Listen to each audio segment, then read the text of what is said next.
আওয়ামী লীগ সরকারের পতন হওয়ার পর খুব বেশি দিন যায়নি, তার ভিতরেই কথাবার্তা শুরু হয়ে গেছে।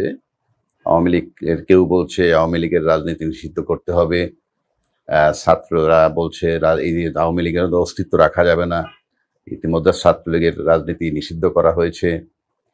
কেউ বলছেন এটাকে রাজনৈতিক দল নিষিদ্ধ হবে কিনা সেটা জনগণ সিদ্ধান্ত নিবে।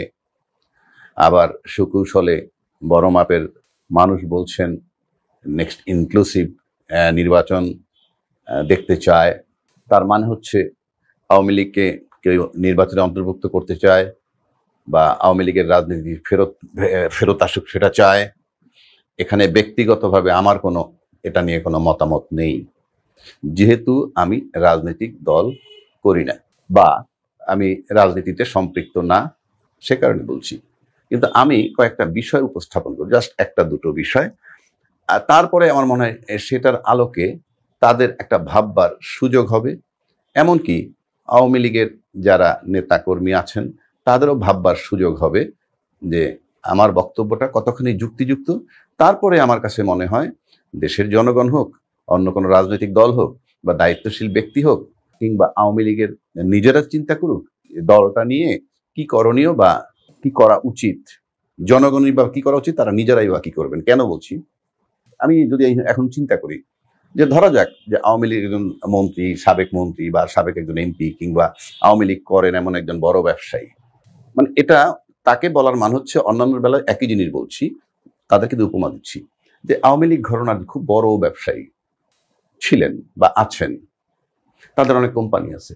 আচ্ছা, কল্পনা করেন সেই কোম্পানির থেকে যদি কোনো কোম্পানির জিএম অথবা ডিজিএম বা অন্য কোনো স্টাফ এমন এই হয় যে ২,০০০ কোটি টাকার ইন্ডাস্ট্রি, তার ভিতর থেকে সে 10 বছর ধরে চাকরি করে ওখান থেকে 10 কোটি টাকা আত্মসাৎ করে ফেলেছে এবং আত্মসাৎ করার পর সে এখান থেকে চলে গেছে কিংবা পালাইয়া গেল।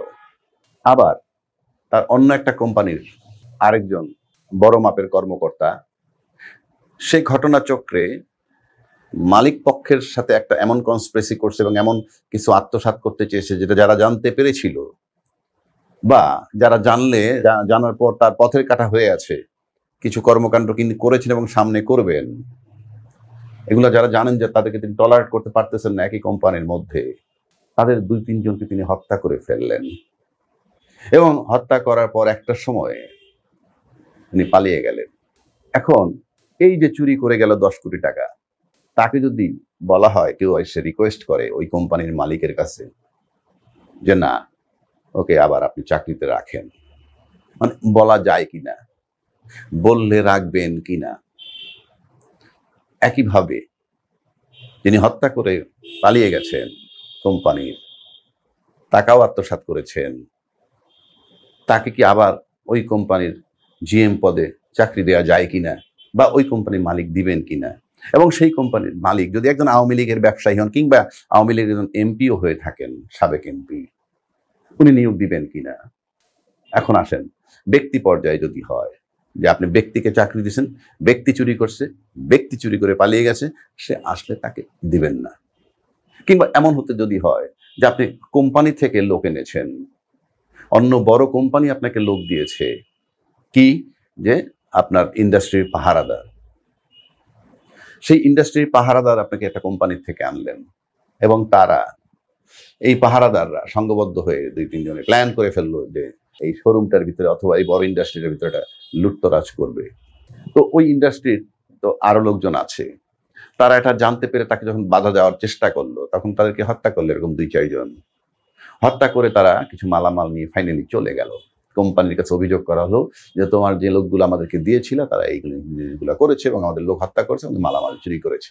ওই কোম্পানি যদি ওই ইন্ডাস্ট্রির মালিককে বলে যে আর ঠিক আছে, এটা আর হবে না, ভবিষ্যতে আমরা যদি তাকে ফেরত এনে দেয়, সেই চোরটাকে বা সেই খুনিকে, তাকে কি ওই কোম্পানি মানে এই ব্যবসায়ী কোম্পানি আর ফেরত নেবে, চাকরি নেবে?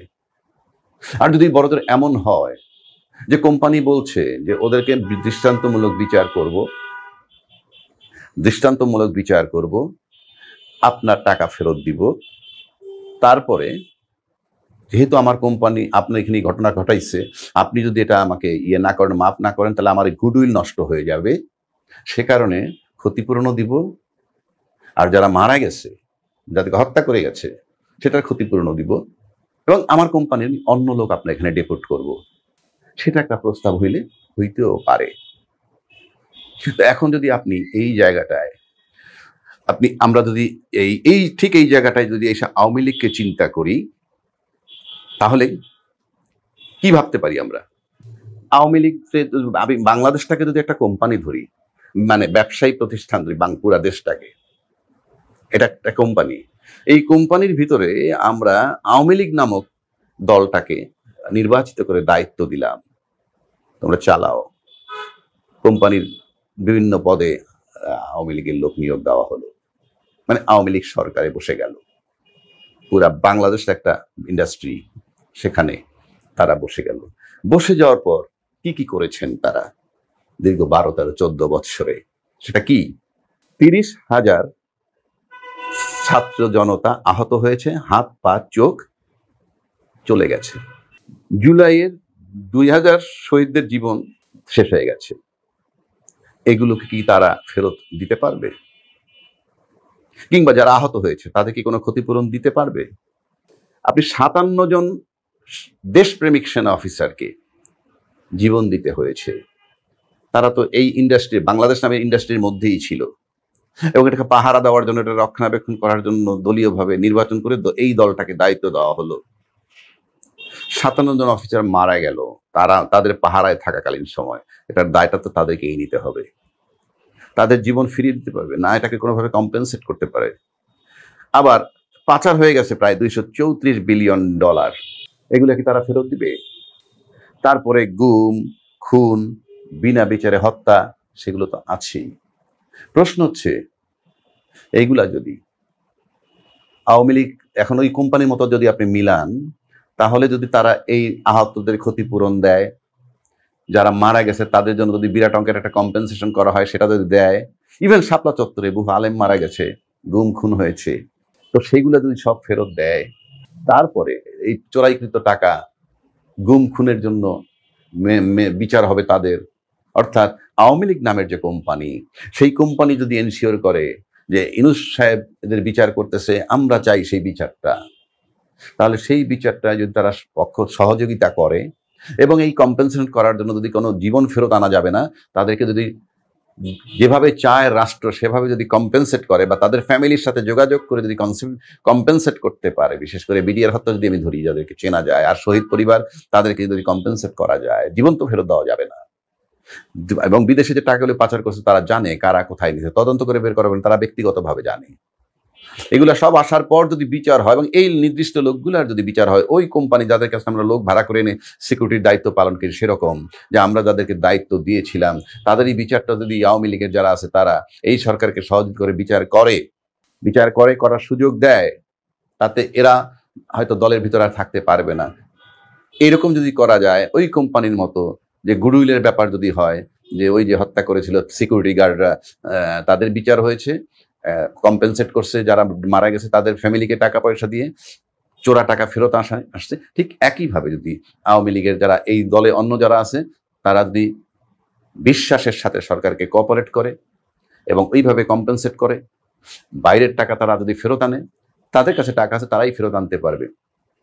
এবং তারা যদি দল ত্যাগ করে শাস্তি ভোগ করে, তারপরে ভাবা উচিত, এটুকু যদি করতে পারে, তারপরেই আমার কাছে মনে হয় দেশ জাতি সকলের ভাবা উচিত যে আওয়ামী লীগের জন্য কি করা উচিত, কিংবা আওয়ামী লীগ নিজেরই কি করা উচিত, বা নিজের কি ভাবা উচিত।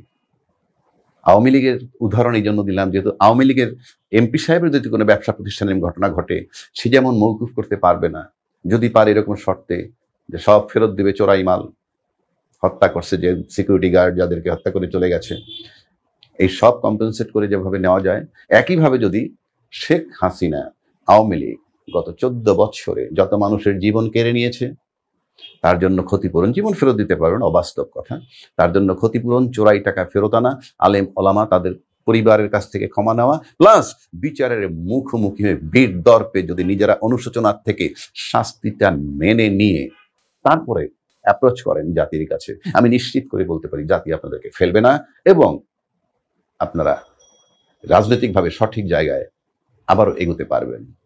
কিন্তু সেই অপরাধীদেরকে যদি পুনর্বাসন করতে চান, আমার কাছে মনে হয় সম্ভব না এবং হবে না। অর্থাৎ অপরাধী যে ব্যক্তিগুলো রাজনীতির নামে যদি তাদেরকেও আপনারা পুনর্বাসন করতে চান, দেখেন আপনাদের বিবেককে প্রশ্ন করে। আপনি যদি আপনার ইভেন কাজের বুয়া 2000 টাকা চুরি করলে যখন মানতে পারেন না, জাতির এত বিলিয়ন ডলার চুরি হয়েছে, এত লোক হত্যা হয়েছে, এত ছাত্রের জীবন গেছে, এত মাওলানা মুসল্লিকে হত্যা করেছেন, নির্যাতন করেছেন, আপনারা সবাই জানেন। তারপরে আপনি ইনক্লুসিভ নির্বাচন চান, তারপরে আপনারা না রাজনীতি করতে দিতে হবে চান, এবং পতিত যারা পালিয়েছে তাদেরকে মোটামুটি পুনর্বাসন করতে চান। বিবেককে জাগ্রত করে